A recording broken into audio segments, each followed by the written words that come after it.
시작합니다. 전화위복. 전화위복. 여러분의 삶 가운데 전화위복의 역사가 매일매일 있어지게 되기를 주님의 이름으로 축원합니다. 제가 영화를 이렇게 많이 보는 편은 아닌데요. 이 말씀을 준비하면서 부시맨이라는 영화가 갑자기 생각이 났어요. 부시맨. 네. 부시맨 영화 보셨지요? 네. 근데 그 부시맨의 그 주인공은 나는 아까 우리 이 사람이거든요. 나는 영화 배우인 줄 알았더니 진짜 원주민이래요. 그래서 가만히 생각을 해보니까 이 대사가 없어요. 저분은 대사 없고 이게 대사야. 저분은 기억나지요? 그냥 하면 이게 다 대사였어요. 비행기 조종사가 비행을 하다가 콜라병을 하나 떨어뜨렸거든요. 아프리카의 한 지역에. 그런데 이 콜라병을 처음 본 이 사람들은 너무 신기한 거예요. 그래서 추장에 가져갔더니 이거는 신이다. 신이기 때문에 추장이 내가 직접 땅 끝에 가서 신에게 돌려줘야 된다 하면서 비문명의 세계에서 살던 이 사람이 문명 세계를 향해서 나아가면 여러 가지 에피소드가 일어나는 그런 일들이지요. 마지막에 악당도 잡게 되어지고 두 명도 쓰지만 그런 코미디 영화인데 우리는 부시맨 하면 딱 떠오르는 게 이 콜라병이에요. 그치요? 그것도 코카콜라더라고요. 협찬을 받았는지. 근데 이거 코카콜라, 이것도 우리의 그 뇌리에 남아있지만은 저는 한 가지 더 의미있게 남아있는 장면이 있는데 그 장면을 찾아보려고 하니까 그게 없더라고요. 그거는 뭐냐면 이 사람이 산불난 곳에 갇히게 됩니다. 그러면서 산불난 속에서 그만 타 죽을 수밖에 없는 그런 상황에 처해지게 되는데 이 부시맨이 특별한 행동을 합니다. 막 거센 불이 막 자기를 향해서 막 왔을 때 돌아서가지고 앞에 있는 곳에다 불을 질러버립니다. 그래서 그때 상황에서 맞불 작전입니다. 그래서 영화를 볼 때는 빨리 죽으려고 저러나 라고 생각을 했지만은 바람이 타고 막 소설까지 다가오고 화염을 뒤로 하고 앞에 있는 곳에 불을 지르니까 앞에 불을 타가면서 그 속에서 내가 타 죽을 수 있었겠다라고 생각하는 그것이 나를 구원하게 하는 그런 빈들이 되면서 이 부시맨이 살아나면서 이제 문명세계로 들어가는 장면이 있지 않습니까? 그러면서 저는 생각을 해봤어요. 맞아. 우리가 이 땅의 삶을 살아가는 동안에 여러 가지 일들이 있는데 우리의 위험 요소가 있는데 이것을 미리 제거하면 그것이 나의 또 하나의 생명줄이 되겠다라는 그런 생각이 들게 하더라고요.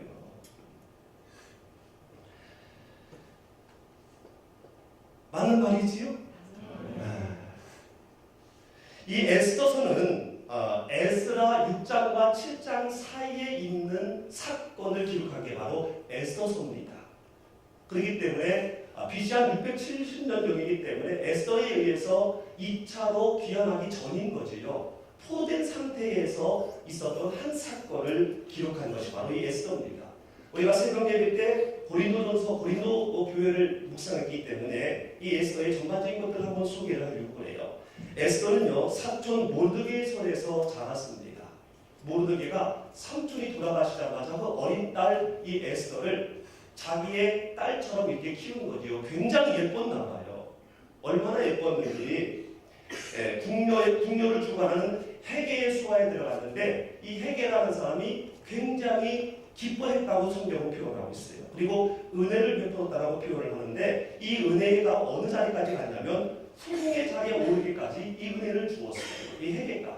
그리고 나중에 와스디가 폐위된 다음에 이제는 왕후가 되는 그러한 은혜를 얻게 됩니다.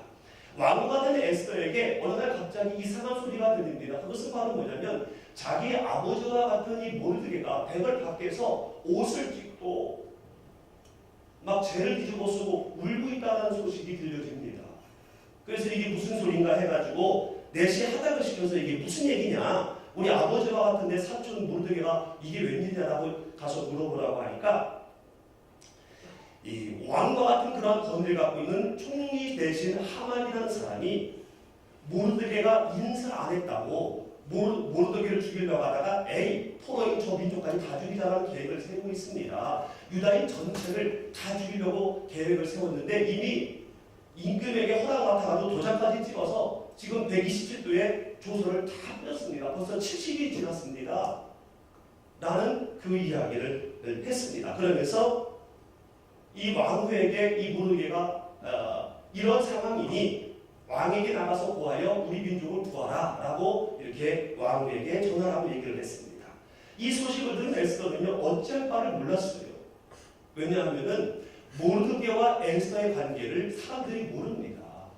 에스더가 유다인인 걸 모르는 거예요. 그렇기 때문에 이거를 말씀드리면은 이야기를 하면은 유다인이라는 것이 드러남과 동시에 왕의 폐기는 물론이요 생명의 위협을 느끼게 됩니다.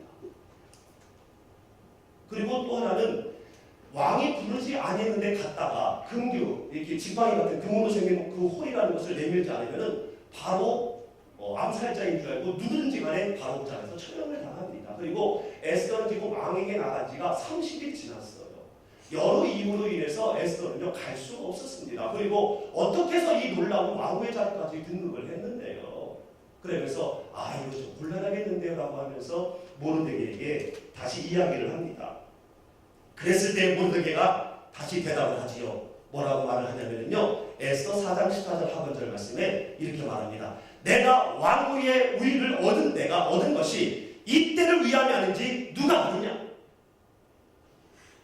라면서 분명하게 책망 쪽에 권고를 합니다. 네가 왕후의 우위를 얻은 것이 이때를 위함이 아닌지 누가 아느냐? 왜 네가 지금 오늘 왕후의 자리가 있는지 그걸 모르니? 지금 네가 잘나서 온 것 같아? 하나님이 하신 거잖아. 하나님이 하라가는데 네가 왜 여러 가지 상황으로 인하여서 지금 마음에 위축이 되어지고 왜 고민을 하고 하고 있니? 라는 거랑 사랑의 책망인 것입니다. 사랑의 언어를 갖고 있는 것은요 정말 사랑하는 거죠. 사랑하기 때문에 할 말을 할 수가 있는 거죠. 어둡지 않은 관계는요 그런 말 안 합니다. 대충 귀에 좋은 말 하고 말지요. 마음 좋고 하는 말 말지요. 그냥 헛소리 뜬소리 이거밖에 하지 않는 것이죠. 그러나 모르드게는 왕과 된 것이 바로 하나님의 역사하는 것을 분명히 알았기 때문에 분명히 이렇게 사랑의 책망을 하고 있는 것을 보게 됩니다. 사랑하는 성도 여러분, 여러분에게 주어진 많은 것들이 있습니다. 여러분에게 재물이 있을 수 있고요, 지식이 있을 수 있고요, 사회적인 위치가 있을 수 있고요, 여러 가지 것들이 있습니다. 재능이 있고요, 또한 우리 교회에 지금 나타나고 있는 여러 은사들이 있는데 여러분이 모든 것들 하나님께서 쓰실 때가 있기 때문에 여러분에게 허락하셨다는 사실을 꼭 기억하시기를 주님의 이름으로 축원합니다. 나에게 갖고 있는 것이 왜 있느냐? 이때를 위함이라는 것을 알아야 된다는 거예요. 이때를 위해서 하나님께서 나에게 주셨고 허락하셨다는 것을 알지 아니하면은 오히려 하나님 앞에 우리가 불신앙이 되어지고 하나님께서 하시고자 하는 그 역사의 일을 하시지 못하게 하는 영적인 방해물이 될 수가 있다는 겁니다. 전에도 한번 말씀을 잠깐 드렸습니다마는 대전께서 비전센터를 질 때에 정말 장로님이 10억을 헌금을 했어요. 액수를 얘기해서 죄송하지만. 근데 광고를 할 수가 없었습니다. 왜요? 하나님께 드린 거잖아요. 김 목사한테 드린 것도 아니고 교회한테 드린 것도 아니고 하나님께 드린 거잖아요. 그리고 이때를 위해서 그분에게 하나님은 재물을 허락하셨다라고 저는 늘 말씀을 했고 그게 분명한 거 아니겠습니까? 그 돈 그분 거 아니잖아요. 장모님 거 아니잖아요. 그날 저녁에 하나님께서 장모님 생명 취하면 그 돈과 장모님과 무슨 관계가 있습니까? 아무 관계가 없잖아요. 저는 그러한 단순하고 성경적인 원리로 그거를 크게 중요시 여기지 않았는데 이게 화가 돼서 젊은 목사 그런 것도 그렇게 눈치 없어가지고 그거를 광고를 안 하고 이게 안 하느냐 하면서 시비 아닌 시비를 하다가 어느 날 제 멱살을 잡더라고요. 단둘이 있을 때. 근데 그게요 너무 안 돼 보이더라고요. 왜 하나님께서 재물을 허락하셨고 그리고 왜 이 재물을 이렇게 소비하고 있는가 하나님과 관계없이. 그래서 말씀드렸지만 그때는 제가 그때 한 100kg 됐기 때문에요. 그 장로님이 너무 속상하고 너무 이 돈을 허비하게 맡아서 그냥 뛰어났습니다. 그리고 울었어요. 눈물이 나더라고요. 여러분 눈물은 진심이거든요. 언어거든요. 그래가지고 그 기회를 갖고 이제 복음을 전했습니다. 하나님의 말씀을 전했어요. 근데 무시더라고요. 그러면서 나중에도 그 말씀을 하셨는데 이 돈이 내 돈이 아니라는 걸 알았습니다. 그래서 비전센터를 짓는데 60억이 들었는데요. 나중에 어느 분이 30억을 무명으로 헌금을 했더라고요. 무명으로. 누가 헌금을 했겠습니까? 교회에서 헌금을 뿌린 그분밖에 없어요. 영신노선. 그분이 은퇴한 뒤에서도요. 그 후계자, 둘째 아들이 물려받았는데 얼마나 더 후계자한테 그런 얘기를 이치인식을 하면서 그랬대요. 이것은 하나님의 것이고 이번 설상에서는 하나님의 것이고 여기는 모든 것들은 하나님의 것이다. 놀라운 사도바울 같은 장로님이 되셔가지고요. 정말 아름답고 귀하게 그리고 어르신들을 위한 또 하나의 회사를 설립을 해서 일하지 못하는 분들을 그냥 취직시켜가지고 그분들이 또 이렇게 독거노인들이 사실 수 있도록 그런 귀한 사역을 계속 하시다가 이제 소천하셨는데요. 그분이 소천하셨는데 정말 많은 사람들이 울었어요. 저도 울었고요. 하나님께서 너에게 그러한 재물을 준 것은 이때를 위함이 아니라는 그것이 바로 이 장로님 마음에 들어갔을 때 그 장로님은 사람들 하나님을 위해서 하나님의 이름으로 사람들을 위해서 엄청난 그러한 쓰임을 받은 것을 볼 수가 있었습니다. 사랑하는 성도 여러분, 우리에게 주어진 많은 것들이 있는데 그거 내 거 아닙니다. 절대로. 아멘.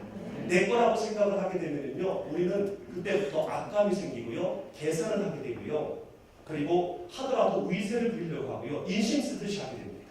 그리고 지키려고 해요.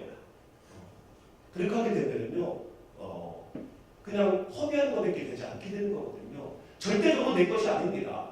누차 말씀을 드렸지만 이 모든 것들은 다 나하고 이별하게 되어져 있어요. 죽음이라는 이름 앞에 다 이별하게 되어져 있다니까요. 아무리 귀한 사람이라 할지라도요, 나하고 다 이별하게 되어져 있어요. 아무리 높은 위치와 아무리 많은 재물과 아무리 많은 학식도요, 나하고 이별하게 되어져 있어요. 죽음이라는 이름 앞에. 그러므로 있는 것을 갖고 하나님이 쓰실 때인가라는 것을 우리가 영적으로 잘 분별을 해서 이 왕후 에스더와 같이 그때의 적재적소에 쓰임받는 여러분의 모든 것들이 되시기를 주님의 이름으로 축원합니다. 이 말을 들은 에스더는 어찌했습니까? 에스더 4장 16절 말씀을 보니까 같이 한번 읽어보겠습니다. 시작. 당신은 가서 수산에 있는 유다인을 다 모으고 나를 위하여 금식하되 밤낮 사비를 먹지도 말고 마시지도 말고 나도 나의 시절을 먹고 이렇게 금식한 후에 이를 얻고 왕에게 나아가리니 죽으면 죽으리이다. 아멘. 나를 위하여 금식하되 3일 동안 밤낮 금식 기도를 해주세요. 중보 기도를 요청을 합니다. 사람의 힘으로는 안 되는 거지요. 하나님께서 역사하셨지만 하나님이 주신 재물이지만 하나님이 주신 위치지만 이거를 주님을 위해서 사용한다는 것에 대한 판단의 어떤 기준이 애매모호할 수 있기 때문에 이러한 능력의 기도와 기도의 후원이 없으면 안 되는 거예요. 또 마음이 흔들리는 게 사람의 마음 아니겠습니까? 그래서 내가 지금 나에게 임하는 그 성령의 역사, 분명한 믿음의 결단, 흔들리지 않도록 나를 위해서 금식기도 해주고 나도 내 신앙과 더불어서 금식한 후에 규례를 어기고 법을 어기고 엄청나게 위험하고 바보 같은 일이지만은 이거를 어기고 내가 나가겠습니다. 나가면 죽을 것이 뻔하지만은 그래도 내가 죽을 것이 뻔하지만 그래도 가겠습니다. 죽으면 죽으리이다. 필사각오 보셨습니까? 주기철 목사님? 바로 이 말씀이에요. 주기철 목사님이 이 에스더와 같은 그러한 철통과 같은 그러한 믿음의 신장을 갖고 있었기 때문에 그러한 사명과 그러한 인생으로 아름답게 마감한 것 아니겠습니까? 여러분, 오늘 우리에게도 여러 상황과 처지는 다르겠지만은 이 주기철 목사님과 같은 오늘 에스더와 같은 힘든 것이 뻔하지만 이렇게 하면은 내가 손해 볼 것 뻔하지만 그럼에도 불구하고 나의 모든 계산, 나의 모든 어떤 상황들 다 죽여버리고 불태우고 죽으면 죽으리라 나아갈 때에 하나님께서 전하 의복의 역사를 우리 앞에 보여지게 하실 줄로 믿습니다. 이 에스더는요, 들을 귀가 있었어요. 귀가 복됐어요. 따릅니다. 귀가 복돼야 된다. 입도 복돼야 되지만요, 귀가 복돼야 돼요. 아멘.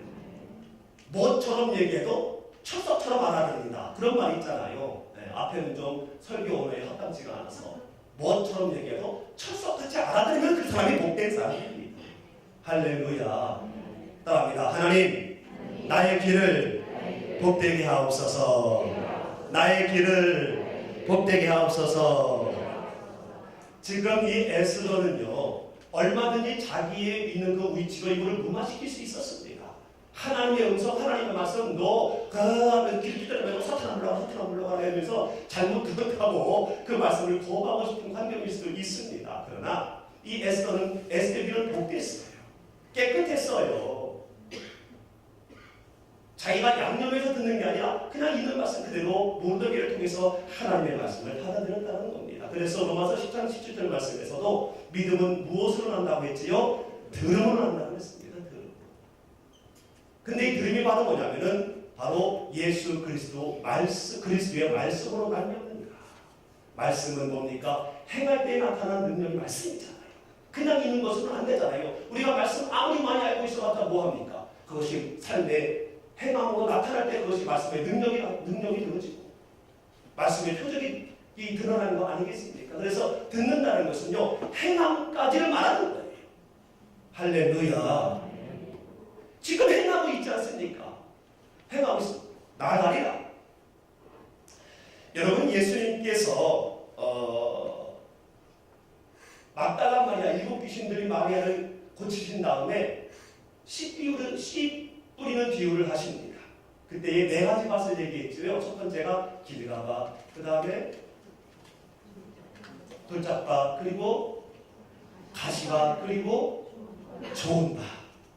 뿌렸는데요. 어떤 것은 길가에 떨어지고 돌짝밭에 떨어지고 가시쪽에 또 떨어지고 마지막 좋은 밭에도 덜어 떨어졌는데 이 말씀 외에 주님께서 꼭 말씀에 대한 비유를 할 때에 꼭 하신 말씀이 바로 뭐냐면 귀 있는 자들은 들을지어다. 누가복음 8장 8절 말씀. 더러는 좋은 땅에 떨어짐에 나서 100배의 결실을 하였느니라. 이 말씀을 하시고 외치시되, 크게 외치시되, 그 앞에 있는 말씀에 대한 비유를 하는 것보다 더 크게 말씀하시되, 들을 귀 있는 자는 들을지어다. 알아듣지 못하는 사람이 많다라는 거예요. 알아듣지 못하는 사람. 여러분, 영적인 기모거리가 돼서는 절대로 아니 될 줄로 믿습니다.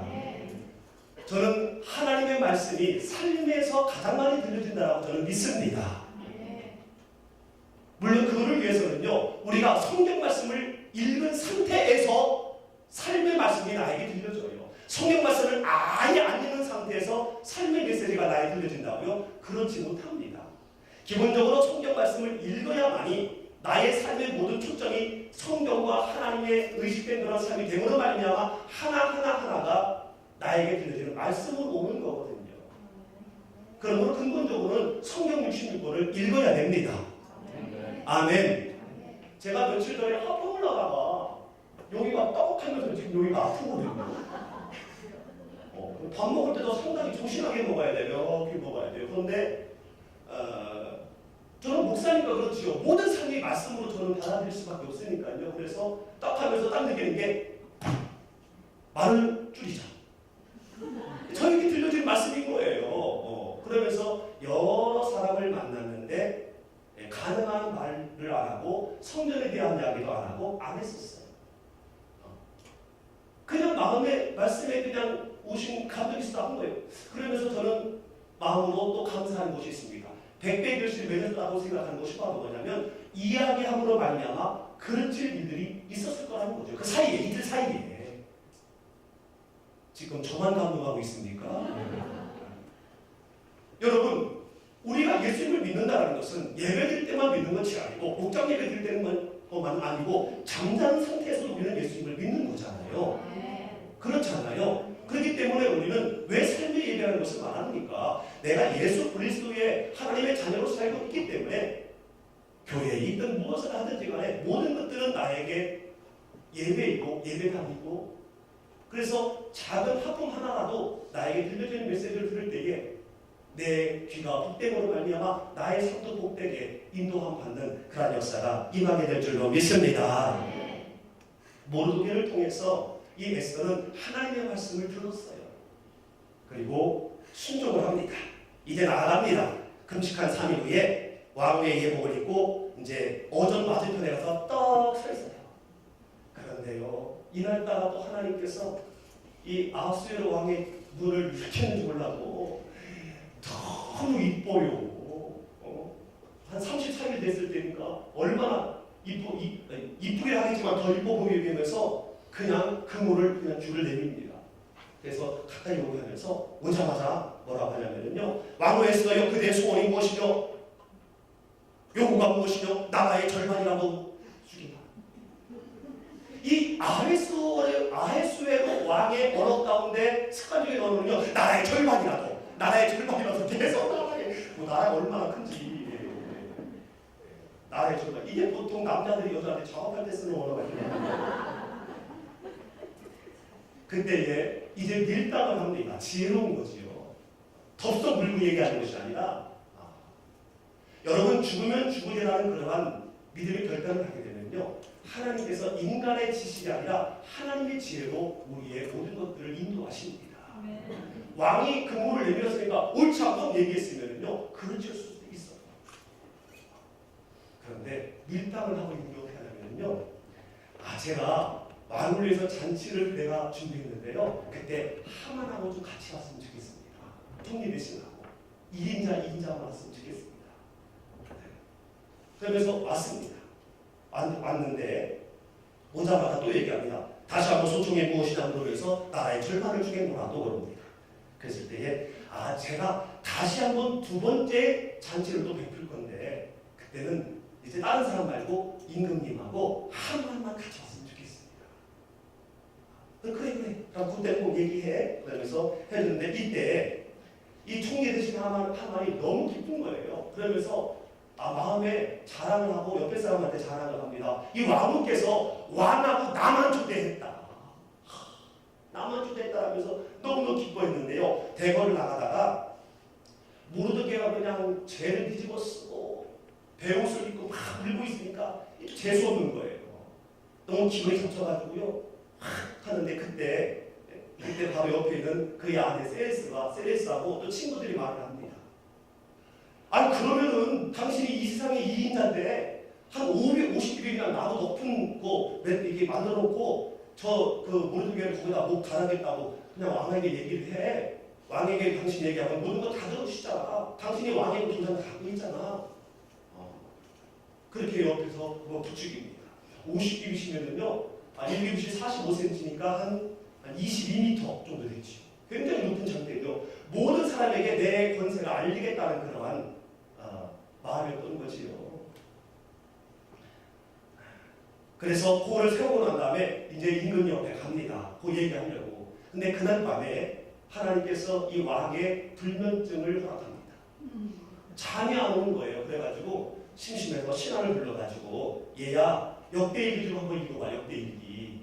그래서 신하가 역대일기를 쫙 읊습니다. 왕정일기를 읽죠. 근데 그때 이 모르드게 얘기가 나오는 거예요. 왕정일기에. 왜냐하면 신하 중에 내수 중에 2명이 암살을 하려고 했는데 이거를 모르드게가 고발함으로 그 암살의 위기에서 벗어났었거든요. 그래가지고 물어봅니다. 그러면 내가 그 모르드게에게 상을 베풀었냐 그랬더니 아무것도 안 했습니다. 그런 거예요. 그러면 안 되지. 어떻게 하면 좋지? 라면서 여봐라 하니까 바로 밖에 있는 하만이 펄쩍 들어옵니다. 예. 나에게 보배 논의를 했는데 나를 존경하게 했는데 그 사람에게 내가 상을 주려고 하면은 어떻게 했으면 좋겠니? 그랬더니 이 하만은 아무리 착각은 북한에서도 자유하고 아무리 착각을 해서도 이분들이 자기인 줄 알고요. 막 그냥 왕관을 씌우고 왕의 말에다 태워가지고 도성을 두고 다니면서 왕을 존경하면 이렇게 됩니다 라고 소문을 내면 좋겠습니다. 그렇게 얘기를 하는 거예요. 그러니까 그래 그게 참 좋겠다. 그러면은 모르드게에 가서 요대로 해라. 빠짐없이 요대로 해라. 기분이 잘 좋습니다. 대궐 밖에서 그냥 제집어 쓰고 그지같이 막 울고 있는 사람한테 이렇게 하라고 하니 이게 왕의 명령인 거지 않습니까? 그래서 빠짐없이 하라고 하니까 그래서 빠짐없이 왕관을 옷을 입히고 왕관 같은 것을 씌우고 임금이 판도 말에다가 태워가지고요 다니면서요 왕이 존귀하시기를 기뻐하는 사람에게 이거 잘 것이다 라고 외치며 다닙니다. 일하고 번뇌하면서 집에 왔어요. 집에 왔는데 너무 기분이 나빠가지고 이 얘기를 합니다. 그때 이 아내가 지혜가 생긴 거예요. 이 모르드게는 그냥 모르드게가 아니라 그 뒤에 누가 있구나. 그러면서 그 아내가 그리고 친구들이 지혜로운 사람들이 다시 또 충고를 합니다. 그 사람이 과연 유다 족속이라면, 그리고 당신이 유다 족속인 모두들 앞에서 수치를 당했으면 당신은 그를 이기지 못합니다. 분명히 당신은 그 앞에 엎드려질 겁니다. 그러니까 그만두세요 라고 충고를 합니다. 그전에는요 안 좋게 부추겼지만 그래도 지혜가 있어서 다시 제자리로 돌아오도록 했는데, 이 하만은 귀가 목되지 못했어요. 자기만의 귀를 갖고 있었기 때문에요, 주변의 이야기를 악한 것은 금방 듣는데 선하고 귀한 것은 듣지 못하는 그런 그만의 귀였던 것이지요. 그래서 아랑곳하지 않습니다. 그리고 난 날에 둘째 날 이제 두 번째 그 초대한 곳에 왕하고 갑니다. 갔더니 왕이 또 말을 하지요. 또 갔습니다. 왕후 에스더여, 그대의 소총이 무엇이며 곧 허락하겠노라. 그대의 요구가 무엇이며 곧 나라의 절반이라 할지라도 시행하겠노라. 또 얘기합니다. 그때 얘 말을 하지요. 내 민족과 나와 내 민족이 팔려서 죽임과 도륙함을 당하게 되었습니다. 만약에 노예로 팔려갔다면 내가 가만히 있겠습니다. 그러나 다 죽음으로 말미암아 왕에게도 큰 손해가 임할 것입니다. 그랬을 때에 화가 나가지고 도대체 이게 누가 계략한 것이냐라고 소리를 질렀을 때에 대적이 악한 하만입니다 라고 하기는 하만을 애써치는 거예요. 이때 하만이 얼마나 오금이 저렸겠습니까? 얼마나 오금이 저렸겠어요. 그때 이 왕이 그 자리를 떠납니다. 왜냐하면요 왕독팀에게 깨달음이 있었거든요. 공범입니다. 공범. 왕이 허락을 했기 때문에 도장을 찍었거든요. 근데 상황을 제대로 파악을 못해서 그렇지 공범이거든요. 그래서 자리를 잠깐 뜨지요. 왕궁 후원으로 갔는데 왕궁 후원에 갔다가 와보니까 이 하만이 왕위의 그 벌상 밑에 엎어져 있는 거예요. 성경이 나와있진 않지만은 살려달라고 빌어봤지요. 살려주세요. 잘못했습니다. 근데 이거를 본 왕은 자기의 그 아내를 강간하려고 본 거예요. 그러면서 왜 왕을 강간까지 하고자 하느냐 소리를 들으니까 바로 그 사람을 얼굴을 감싸가지고 그 군사들이 그를 체포해버립니다. 체포하자마자 바로 그 밖에 있는 하르도나라는 내시가 얘기를 합니다. 모르드게라는 충신을 달아 죽이려고 50규빗이라는 장대를 하만의 집에 세워졌습니다 라고 또 와서 또 얘기를 합니다. 그러니까 왕이 거기에 이 하만의 목을 다 해서 결국은 기세등등했던 하만은 자신이 준비한 나무에 자기의 목이 달려지게 됩니다. 이게 바로 1장부터 7장까지의 내용이에요. 이거를 이야기를 해야 다음에 말씀이 연결되기 때문에 말씀드렸습니다.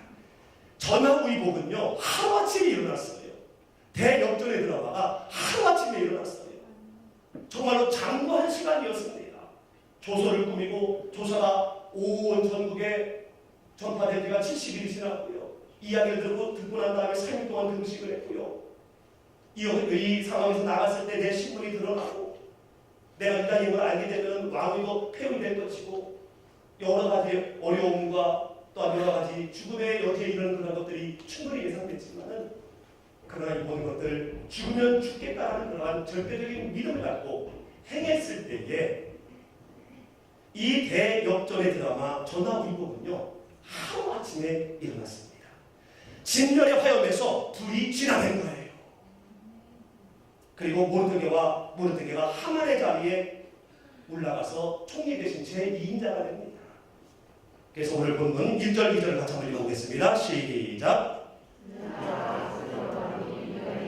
하만의 집을 왕후 에스더에게 줍니다. 에스더가 모르드게는 자기에게 어떻게 받으려는 답게 알았으므로 모르드게가 왕 앞에 나오니 왕이 하만에게서 받은 바지를 빼어 모르드게에게 줍니다. 에스더가 모르드게에게 하만의 집을 변호하게 합니다. 아멘. 보통 이렇게 역적이나 이런 사람들의 재산은 왕에게 기습되는 경우가 일반적인데 이 아하수에로 왕은 정말로 이 에스더를 사랑했나 봐요. 그래서 이 하만의 모든 재산을 에스더에게 줍니다. 그랬을 때 에스더가 모르드게와의 관계를 얘기를 해요. 나도 유다인입니다 라고 얘기를 합니다.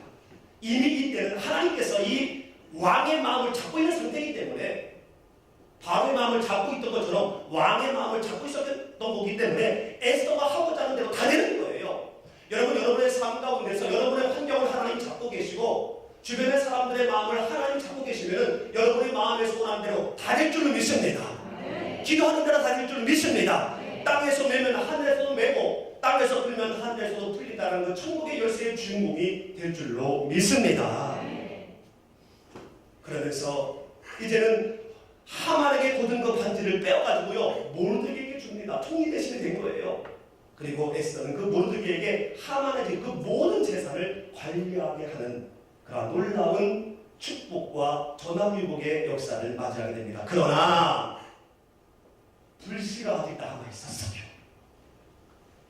불씨가 어떻게 보면은요 더 거센 화마의 여지가, 더 죽음의 큰 죽음의 구렁텅이가 아직 남아 있었다는 거예요.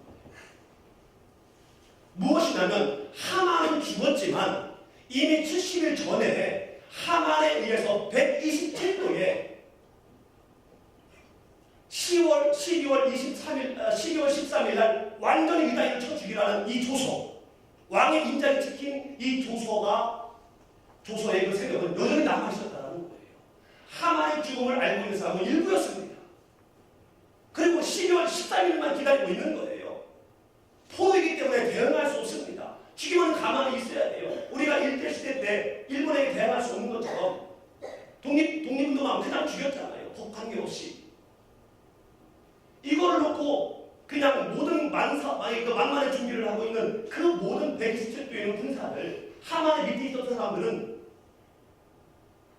죽일 날만 기다리고 있으면 죽일 날만 기다리고 있으면서 그 세력이 그대로 남아 있었거든요. 그렇기 때문에 이거에 대한 또 하나의 왕에게 나아가는 일들이 남아 있었어요. 부시맨처럼 문제의 소지를 미리 태워버려야 될 일이 남아 있었다는 것입니다.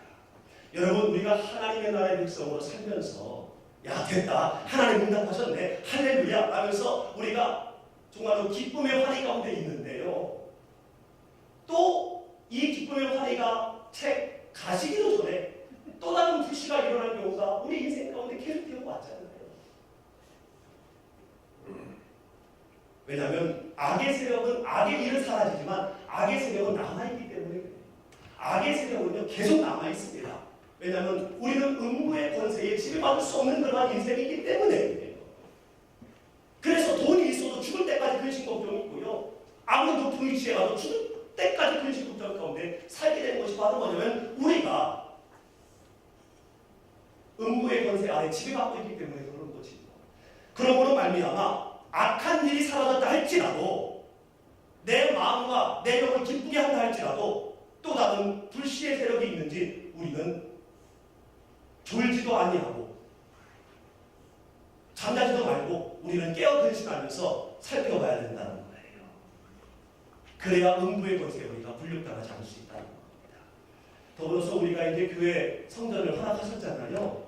역시 마찬가지입니다. 우리가 계속 방어 기도해야 되고요, 끝났구나 아니라 더 기도해야 될 줄로 믿습니다. 할렐루야. 특별히 우리 금요일날 얼마나 많이 기도했어요. 막 눈물로. 더 기도해야 될 줄로 믿습니다.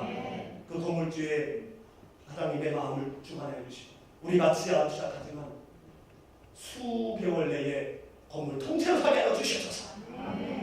이렇게 아멘이 짱을 좀 미쳐 몰랐네요. 우리 당연한데요, 우리 장로님들이 저는 너무 하나님 앞에 영광 드린 게 하는데요, 지하로 들어갑니까? 지하 공개한 걸 텐데 이렇게 말씀하신 분이 한 번도 없어요. 한 번도 없어요. 무슨 말씀하시냐? 그거 사지요, 그 건물. 여러분, 우리 교회 장로님들이 이 정도입니다. 할렐루야. 교회는 꼭 부정적인 말 하는 사람이 있거든요. 지하로 가야 됩니까? 기둥 많잖아요.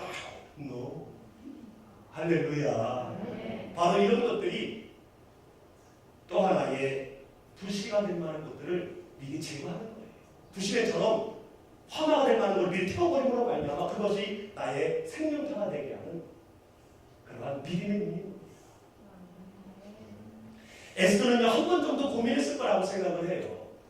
바로 어제 얘기했는데, 어제 하루아침에 또다시 가서 다른 낭청을 하게 되면요, 이게 좀 이쁘다 했던 그냥 이게 혼나면 어떡하나.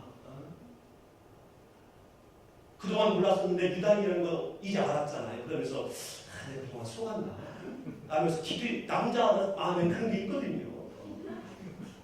남자들 뒤끝 있잖아요. 지금은 괜찮은데 지난 다음에 이런 게 아닌가 꼭 생각해가지고요. 꼭 부부싸움 할 때는 부부전 얘기 다 나오잖아요. 아내는 안 그러는데 꼭 남편들이 그러잖아요. 그런데요, 이 에스더의 신앙은요, 죽으면 죽으리라, 전하위복의 역사를 일으켰던 죽으면 죽으리라는 이 신앙은 변함이 없었습니다. 따라합니다. 변함이 없는 신앙, 일관된 믿음.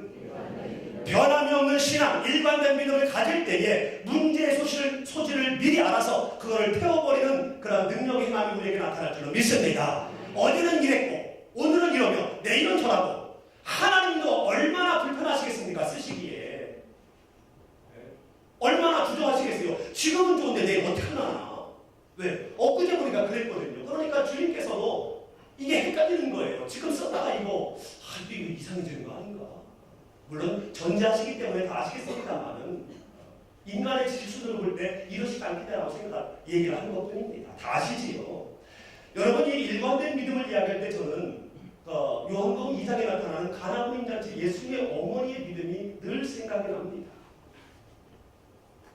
예수님 그 모든 상황을 알고 있으셨잖아요. 포도주가 떨어졌어요. 포도주가 떨어지면 그 잔치는요 망하고 맙니다. 신랑 신부는 뭐가 됩니까? 그래서 예수님의 어머니는요 당연한 요구를 예수님께 하는 거예요. 왜? 예수님은요 내 속으로 나왔지만 하나님이라는 걸 아셨거든요. 물을 포도주로 만들 수 있는 능력이 있다는 걸 아셨기 때문에 가능한 걸 요구한 겁니다. 예수님으로부터 예수님의 입장에서는 너무나 쉬운 일이거든요. 죽은 자까지 살리실 수 있는 능력 있는 분이 그게 뭐가 대단하겠습니까? 그런데 단방에 거절을 당합니다. 나 무슨 상관이 있습니까? 하면서 단방에 거절을 당하지요. 예수님의 어머니는 기대를 갖고 요구하셨고 거절을 당하고 일정했습니다. 예수님에 대한 믿음이 똑같았어요. 무엇을 통해서 할 수 있습니까? 종들에게 예수님이 물가가 창달할 텐데 그대로 해라. 그대로 해라. 믿음이 변하지 않았어요. 그래서 물이 포도주가 변하게 하는 여러 시점을 얘기하는데 그 시점 중에 하나가 바로 예수님의 어머니의 변하지 않는 믿음이었습니다. 예수님의 어머니가 종에게 명령을 했기 때문에 그렇게 했고, 물론 또 다른 사람의 믿음이다 여러 가지가 다 오케이 맞습니다만은 근본적으로 예수님의 어머니의 변함이 없는 일정한 그러한 믿음, 이것이 첫 번째 가나 혼인 잔치의 기적의 물꼬가 된 줄로 믿습니다. 여러분 전하위복의 역사를 경험하고 싶습니까? 이러한 변함이 없는 믿음이 있어야 될 줄로 믿습니다. 예수님의 어머니와 같은 믿음, 오늘 이 에스더와 같이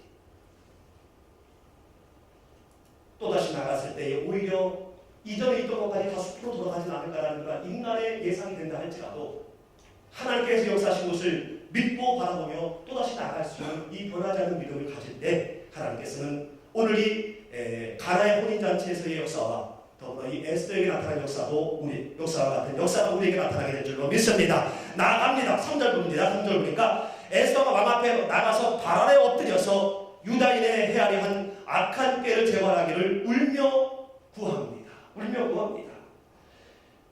이 에스더의 모습이 얼마나 귀합니까? 지금 이 에스더의 모습은요 정말로 교태를 부려도 100번 부려도 관계없을 만한 그러한 상황입니다. 모든 걸 다 들어주잖아요. 왕이요. 나라의 절반을 준다는데 왕에게 귀속되어도 재산도 다 줬는데요. 이보다 더한 사랑이 세상에 어디 있습니까? 그래서요 이 정도에서는요 완전히 자신감을 갖고요 왕에게 가서요 땡깡 부리며 얘기할 수도 있는 상황이 아닐까 싶어요. 왕이 어디 있는데 조서 있는데 이것도 천에 정 하면서 이렇게 교태를 부리면서 할 수도 있지 않겠는가. 그런데요 그렇지 않았어요. 굉장히 겸손하게 처음에 금식하며 중보기를 요청한 그 믿음 그대로 그 자세로 동일하게 나가서 발 아래 엎드려 눕니다. 여러분 눈물은요 엄청난 언어예요. 엄청난 언어. 그리고 이 눈물은 사실 연기가 아닙니다. 진정한 사랑이에요. 왜냐하면 내 백성, 내 친족, 하나님의 백성 이거 빨리 하지 않으면 알지 못하는 그 하만의 세력에 의해서 죽임을 당할 텐데 빨리 이것을 공복할 수 있는 그러한 조서를 내려야 된다라는 간절함이 있었기 때문에 이런 눈물 뿌려 기도했거든요. 여러분, 어떠한 내 힘으로 할 수 없는 상황이 있습니까? 그때요, 여러분에게 역사하셨던 그 하나님을 바라보며 변하지 않는 그 믿음으로 하나님 앞에 엎드려 눈물 뿌리십시오. 에스더의 하나님이 여러분의 하나님이기에 동이나 아닌 그 이상의 역사가 여러분 가운데 임하게 될 줄로 믿습니다. 그래서 시편 기자는 50편 15절에 말씀합니다. 환난 날에 나를 부르라. 좋을 때도 나를 부르면서, 좋을 때도 하나님 앞에 영광 돌리면서 불러야 되지만 환난 날에 네 입이 붙일 때에, 너무 힘들 때에 나를 부르라. 부르라는 것은 하나님뿐만 아니라 모든 것들을 하나님 앞에 의지하고 세상 계획, 세상 계산 하지 말고, 내 경험 그거 의지하지 말고 주님만 바라보고 주님 앞에 모든 것들을 맡기라. 믿음으로 나오라. 그러면 내가 너를 건지리니 네가 건진받음으로 말미암아 많은 사람이 나에게 영광을 돌리게 할 것이다. 하나님은요, 하나님의 영광을 위해서라도 구하는 자에게, 부르는 자에게 환난 가운데 건지는 역사를 행하게 될 줄로 믿습니다. 뿐만 아니라 에레미야 33장 3절에서는요, 너는 내게 부르짖으라. 내게 응답하겠고 내가 알지도 못하는 크고 은밀한 일을 내게 보이리라. 할렐루야. 저는 기도할 때 현실적인 축복을 주시옵소서. 그 기도를 참 좋아합니다. 왜냐하면요, 하나님께서는요, 내가 알지도 못하고 엄청나게 그 엄청난 일들을 내게 보여주시겠다고 했거든요. 도마가 처음에는 예수님을 믿지 않았잖아요. 괘씸할 수 있습니다. 그러나 그 믿음 없는 것을 예수님을 인정하셔서 다시 나타나 주심으로 말미암아 가서 말하지 아니하는데도 불구하고 만져봐라라고 먼저 나가신 그 주님. 그때 주님께서는 확인할 것이 중요한 게 아니었습니다. 보지 않고 믿는 믿음이 크다. 믿음 얘기하는 거예요. 여러분, 믿음을 갖고 부르짖을 때에 우리가 알지 못하는 크고 은밀한 것이 우리 앞에 나타나게 될 줄로 믿습니다. 나가서 구체적으로 알게 됩니다. 5절 말씀 같이 한번 읽어보겠습니다. 5절 6절 시작. 그때 왕이 말을 주시고 하시며 내가 왕의 목전에 예를 입었고 또 왕이 이를 좁게 여주시며 나를 좁게 여주시기에 저를 내리사 나가다란 나라의 나를 만나니 왕이나 지방에 있는 유다인을 짓는다고 그하고 쓴 조서를 흡수하셨다. 내가 어찌 내 민족이 하나님을 생각하며 내 친척의 멸망을 찾아보리이까. 아멘. 이 에스더는요, 가만히 보게 되면은요, 5절 하반절 말씀을 보면은 유다인을 진멸하려고 꾀하고 쓴 조서를 철회하소서라고 말하기 앞에 여러 아름다운 완곡어법을 쓰고 있습니다. 여러 말을 하고 있습니다. 그러면서 철회하소서, 이걸 볼 때에 이 에스더는요, 왕이 한번 내린 그 조서는 철회할 수 없다는 것을 알고 있었던 것으로 보여져요. 그도 그럴 것이 어쨌든 간에 실수를 할지라도 왕이 인정해서 인장을 찍어 전파된 건데, 이거를 그냥 한 사람에 의해서 이게 다시 그냥 철회된다면요, 왕의 위엄도 사라지고 그 다음에 조정 신료들에게 얼마나 그 위엄이 떨어지겠습니까? 우리나라 조선시대 때도 그렇잖아요. 그래서 잘못된 것도 그냥 시행하는 그런 거와 마찬가지인 것이지요. 그래서 이 왕의 마음을 정말로 다스리기 위해서 인간의 지식으로 나가지 않고요, 하나님의 지혜로 간 거예요. 여기 이 상황에서 인간의 지식은 바로 뭡니까? 왕이 어떻게 그럴 수 있습니까? 도장을 찍으라고 할 때는 모든 것들을 다 알아보고 난 다음에 해야지. 왕이야말로 지금 그 하만보다 더 악한 사람입니다. 공범입니다, 공범. 어떻게 왕이 이럴 수가 있습니까?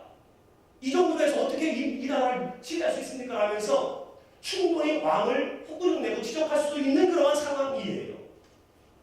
그런데 그거를 지적하지 않았습니다. 실수를 지적하지 않고요, 제일 먼저 내가 왕에게 은혜를 입었습니다. 그동안 감사했던 것들을요, 다시 훼손시키는 거예요. 좋은 관계였던 것을 다시 얘기하는 거예요. 그러면서 내가 지금 얘기할 것이 조금 힘들 수는 있지만은, 만약에 왕이 이것을 좋게 보시고 나를 봐서 좋게 보신다면은 이 조서를 좀 철회해 주십시오. 지금 내 민족, 내 친척이 멸망하는 것을 내가 참아볼 수가 없습니다. 내가 아니라 내 민족, 내 친족이 멸망할 것을 참아볼 수가 없습니다라고 간청을 하고 있는 것을 봅니다. 내 의를 위해서 지적을 하게 되면요, 화가 일어나요. 내 기준, 내 경험에 의해서 지적을 하면 화가 일어납니다. 그러나 대의를 위해서 지적을 하게 되면 복이 임해요. 정말 그 사람을 위해서 이야기하게 되면요, 더 큰 사랑이 생겨요. 그리고 그걸 알아요. 잠깐은 서운할지 몰라도 알아요. 그게 정말 사랑입니다. 귀를 즐겁게 하는 것, 그거는, 또 귀를 환하게 하는 것, 그거는 화를 가져올 수밖에 없는 거지. 에스더는요, 철저하게 그 상황에 의해서 자기가 갖고 있는 그 위치, 자기가 갖고 있는 그런 총애를 앞세워 나가는 것이 아니라 철저하게 하나님의 사랑, 하나님의 지혜로 나갔습니다. 여러분, 하나님의 지혜는요, 온유와 겸손인 줄로 믿습니다. 하나님의 지혜는 온유와 겸손인 줄로 믿습니다. 온유와 겸손 앞에는요, 당할 자가 없어요.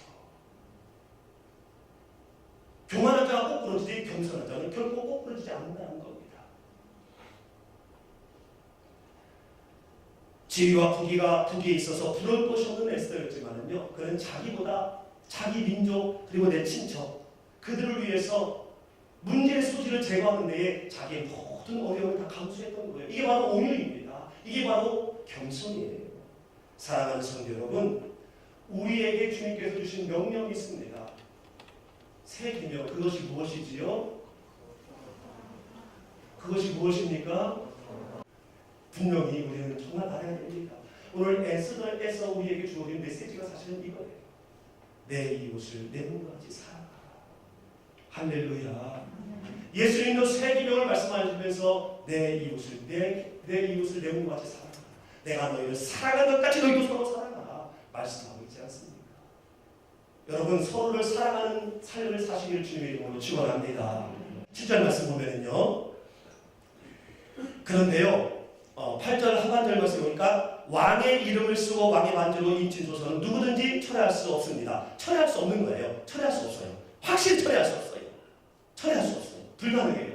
그래서 에스더의 요구는 불가능한 걸로 지금 얘기가 되어지고 있는 겁니다. 근데 그 앞에 보면은요, 내가 하만이 유다인을 살해하려고 함으로 나무에 매달았고 또한 그 집을 너에게 주지 않았니? 그리고 왕의 명의로 유다인에게 조서를 뜻대로 하도록 내가 모르드게한테 다 주지 않았니? 그러니까 모르드게가 네가 다시 조서를 써.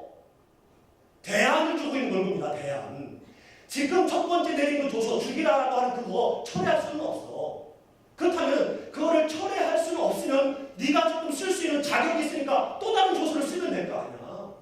나는 대안을 주고 있는 것을, 합법적인 해법을 주고 있는 것을 보게 됩니다. 여러분, 우리 하나님이 이런 하나님인 줄로 믿습니다. 고린도전서 10장 13절에서도 그런 말씀 하잖아요. 감당하지 못할 시험은 우리에게 허락도 아니하시고요, 또한 시험 당할 즈음에 피할 길을 내사 능히 감당하게 하시겠다. 아버지의 마음이 여기에 그냥 가득 느껴지지 않습니까? 그래서 알겠습니다 하면서 3월 23일 날 이제 빨리 조서를 씁니다.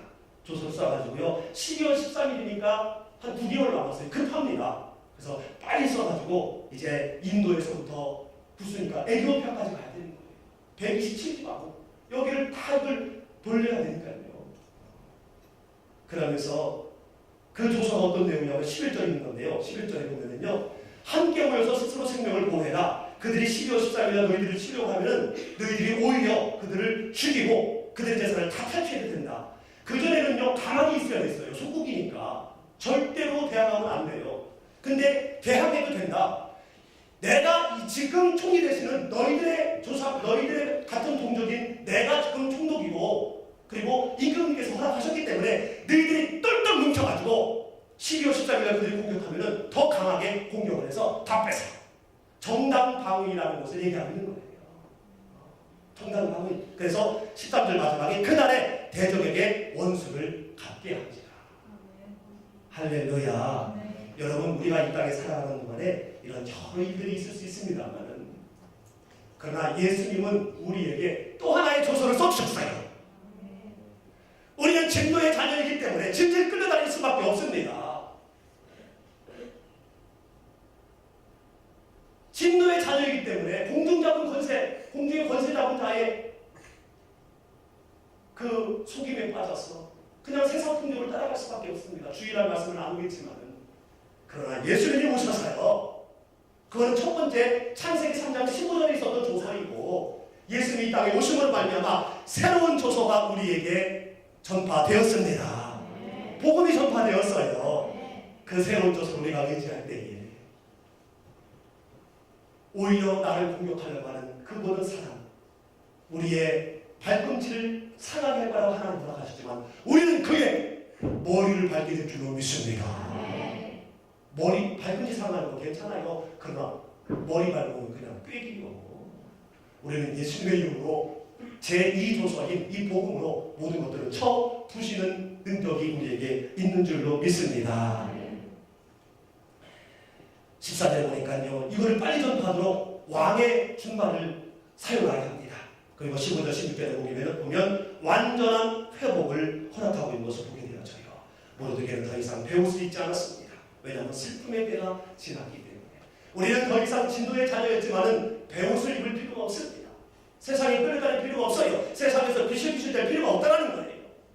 이제는 예수 그리스도의 십자가의 죽으심이라는 두 번째 새로운 조서를 우리가 바라보고, 오늘 이 유다인들이 기쁨으로 즐거워하며 존귀하게 여긴 것처럼 우리도 그러한 삶을 살아가야 될 줄로 믿습니다. 뿐만 아니라 그런 삶을 통해서 오늘 17절 하반절의 말씀이 있는 거 보니까 본토 백성이 유다인을 두려워하며, 여기서 두려워한다는 것은 부러워하는 거예요. 부러워하는 거예요. 부러워하면서 그들도 유다인이 되었어요.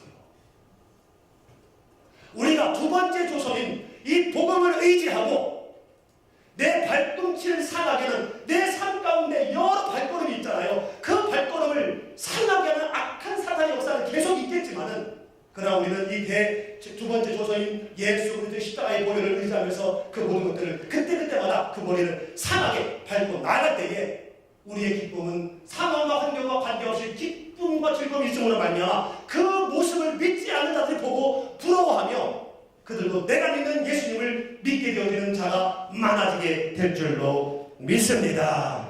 자기 아들까지 아끼지 아니하시고 모든 사람에게 의해 내어주신 그가 그 아들과 함께 모든 것을 우리에게 주시지 않겠느냐라고 말씀하신 그 주님, 그 주님이 오늘 우리의 주님이신 줄로 믿습니다. 말씀의 결론을 맺으려고 합니다. 사랑하는 성도 여러분, 이 에스더서에서는요, 하나님이라는 이름이 한마디도 안 나와요.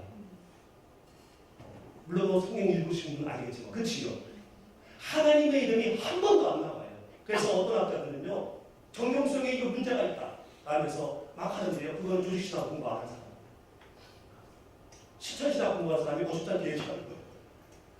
대단히 정당성이 있습니다. 왜냐하면 에스라 6장과 7장 사이에서의 사건으로 포로된 속에서 철저하게 하나님은 그 속에 개입되어 있었습니다.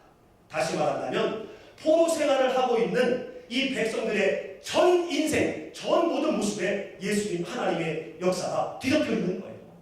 완전히 뒤덮여 있는 거예요. 그렇기 때문에 하나님의 이름이 거론될 필요가 없는 겁니다. 집에 들어가서 아버지 이름 꼭 불러야 아버지입니까? 거론될 필요가 없는 거예요. 아버지의 그 사랑이 나를 갖고 있으니까.